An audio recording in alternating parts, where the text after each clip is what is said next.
राजस्थान और तेलंगाना विधानसभा चुनावों में शेष सीटों के लिए उम्मीदवारों को अंतिम रूप देने के लिए भाजपा की केंद्रीय चुनाव समिति सीईसी की बुधवार को बैठक हुई।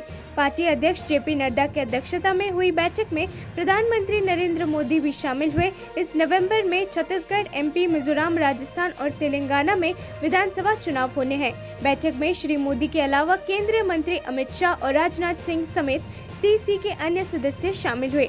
भाजपा कांग्रेस शासित राजस्थान में सत्ता में लौटने और बीआरएस शासित तेलंगाना में अपने गति फिर से हासिल करने के लिए जोरदार प्रयास कर रही है। जहां कांग्रेस वापसी की उम्मीद कर रही है, उस प्रयास में भाजपा ने राजस्थान में 7 और तेलंगाना चुनाव में 3 सांसदों को मैदान में उतारा है।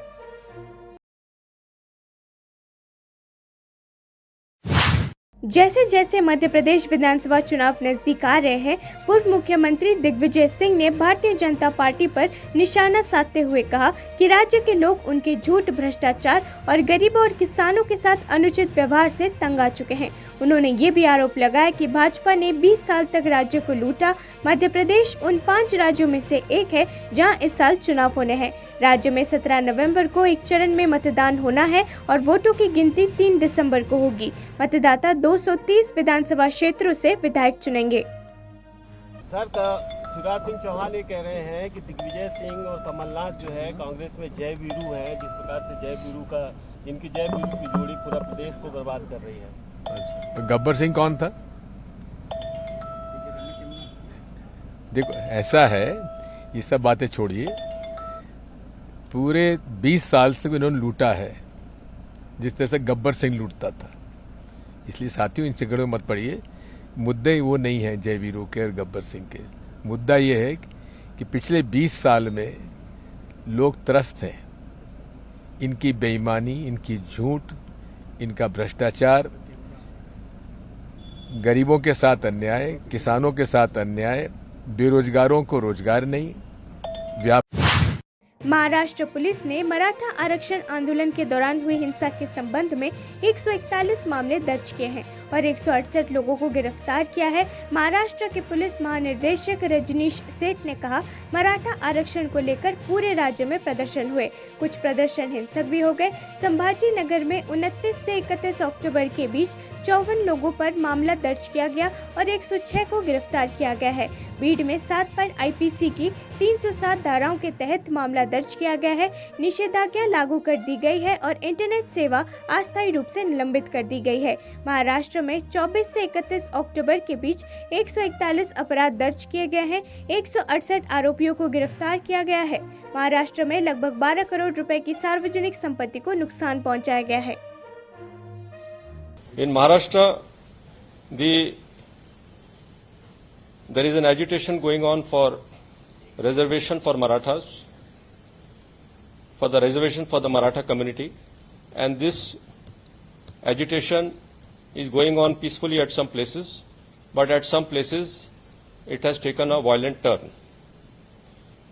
Wherever the agitation has taken a violent turn, we have registered offences and we have also arrested the accused. In some cases, the violent turn has led to damage and destruction of public property. In Sambhajinagar range, from 29 to 31st October, there were 54 offences registered, in which 106 accused have been arrested. Out of these 54 offences, 20 offences are of Bid district, and out of those 20 offences, in 7 offences, Section 307 IPC has been applied. At present in Bid district, prohibitory orders are in force. Delhi के मुख्यमंत्री अरविंद केजरीवाल की प्रवर्तन निर्देशालय के समक्ष पेशी से एक दिन पहले आम आदमी पार्टी सांसद राघव चड्ढा ने बुधवार को दावा किया कि 2014 में भाजपा सरकार के सत्ता में आने के बाद से जांच एजेंसियों द्वारा दर्ज किए गए 95% मामले विपक्षी नेताओं के खिलाफ है। एक प्रेस कॉन्फ्रेंस को संबोधित करते हुए चड्ढा ने कहा, 2014 से 2022 तक ईडी और सीबीआई ने बड़े नेताओं के खिलाफ 125 मामले दर्ज किए थे, जिनमें से 118 मामले बीजेपी के राजनीतिक विरोधियों के खिलाफ दर्ज किए गए थे। चड्ढा ने आगे दावा किया कि 2024 के लोकसभा चुनावों से पहले INDIA गठबंधन के शीर्ष नेताओं को निशाना बनाने की भाजपा की योजना के तहत केजरीवाल गिरफ्तार होने वाले पहले व्यक्ति होंगे। टीएमसी सांसद महुआ मोइत्रा की आज बहुत महत्वपूर्ण नियुक्ति है, क्योंकि उन्हें लोकसभा की आचार समिति के सामने पेश होना है। तृणमूल कांग्रेस की सांसद महुआ मोइत्रा को लोकसभा की आचार समिति ने कैश फॉर क्वेरी के आरोपों के बारे में गवाही देने के लिए आज आमंत्रित किया है। महुआ ने पहले 5 नवंबर के बाद एथिक्स कमेटी से बात करने को कहा था, लेकिन इसे इनकार कर दिया गया था। खबरों की माने तो महुआ पर स्पीकर कार्यालय को अपनी 14 विदेश यात्राओं के बारे में जानकारी उपलब्ध कराने में विफल रहने का आरोप है। इसके अलावा उन पर भुगतान प्राप्त करने के बाद संसद में पूछताछ करने का भी आरोप है। सूत्र ने बताया कि दुबई से 47 लॉगिन महुआ मोइत्रा के लोकसभा प्लेटफॉर्म पर किए गए थे। करवा चौथ का त्योहार बुधवार को पूरे देश में मनाया गया, इसलिए विवाहित महिलाओं ने चंद्रमा के दर्शन पर अनुष्ठान करके इस अवसर को मनाया। करवा चौथ भारत में मुख्य रूप से हिंदू विवाहित महिलाओं द्वारा मनाए जाने वाले सबसे महत्वपूर्ण त्योहारों में से एक है। ये विवाह का उत्सव है जिसमें पत्नी अपने पति के लंबे और स्वस्थ जीवन का आशीर्वाद पाने के लिए पूरे दिन उपवास करती हैं। करवा चौथ पर विवाहित महिलाएं बिना भोजन और पानी के निर्जला व्रत का पालन करती है और इस व्रत में चंद्रमा अत्यंत महत्वपूर्ण भूमिका निभाता है।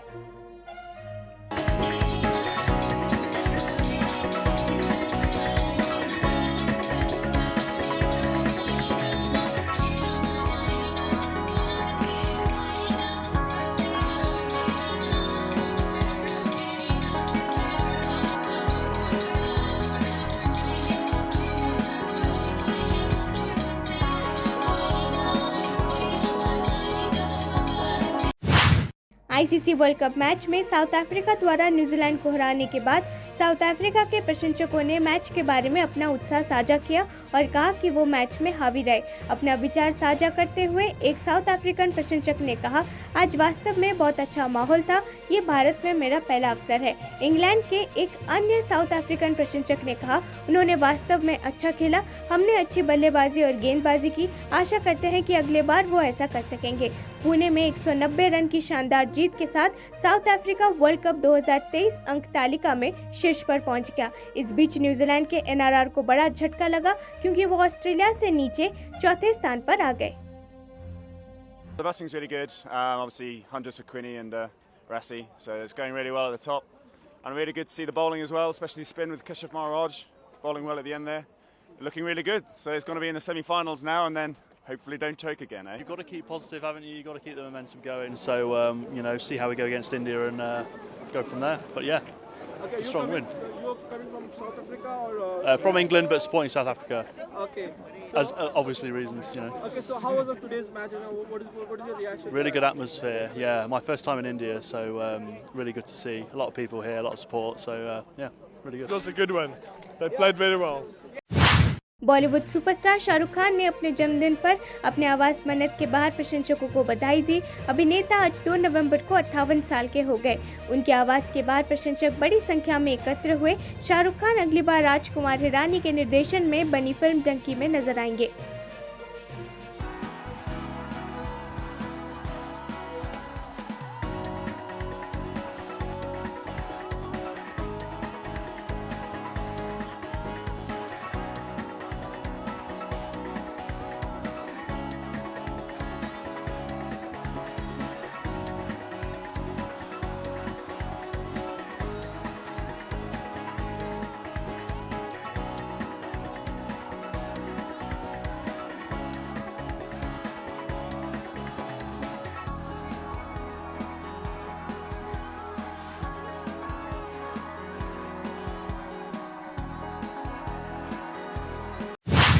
प्रधानमंत्री नरेंद्र मोदी ने मेजर ध्यानचंद नेशनल स्टेडियम में भारत के एशियन पैरा खेलों के दल के साथ बातचीत की।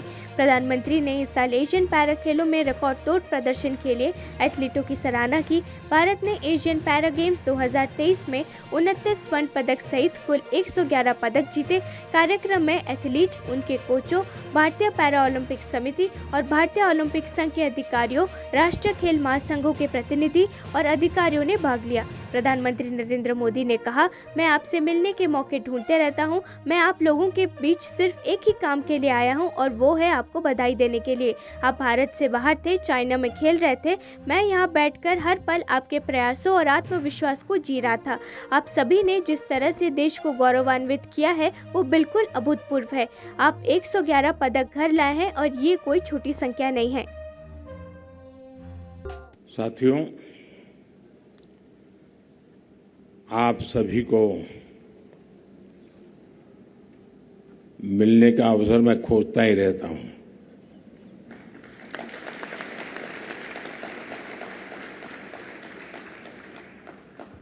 और इंतजार भी करता हूं कब मिलूंगा, कब आपके अनुभव सुनूंगा। और मैंने देखा है कि हर बार आप नए उमंग के साथ आते हैं, नए उत्साह के साथ आते हैं और ये भी अपने आप में एक बहुत बड़ा इंस्पिरेशन बन जाता है। तो सबसे पहले तो मैं आप सबके बीच एक ही काम के लिए आया हूं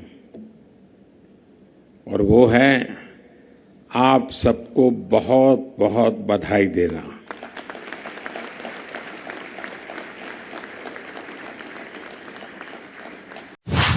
भारत के महान क्रिकेटर सचिन तेंदुलकर की आदमकद प्रतिमा का अनावरण मुंबई के वानखेड़े स्टेडियम में किया गया। 200 टेस्ट के अनुभवी तेंदुलकर की आदमकद प्रतिमा का अनावरण Bharat Sri Lanka ICC world cup 2023 की पूर्व संध्या पर किया गया। ये प्रतिमा तेंदुलकर के जीवन के 50 वर्षों को समर्पित है और इस स्टेडियम में सचिन तेंदुलकर स्टैंड के पास एमसीए द्वारा स्थापित किया गया है।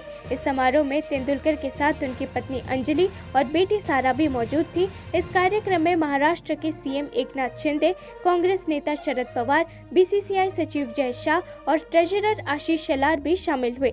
सचिन को इस खेल का सबसे महान बल्लेबाज माना जाता है। उनके नाम वनडे और टेस्ट क्रिकेट दोनों में सबसे ज्यादा रन और शतक बनाने का रिकॉर्ड है।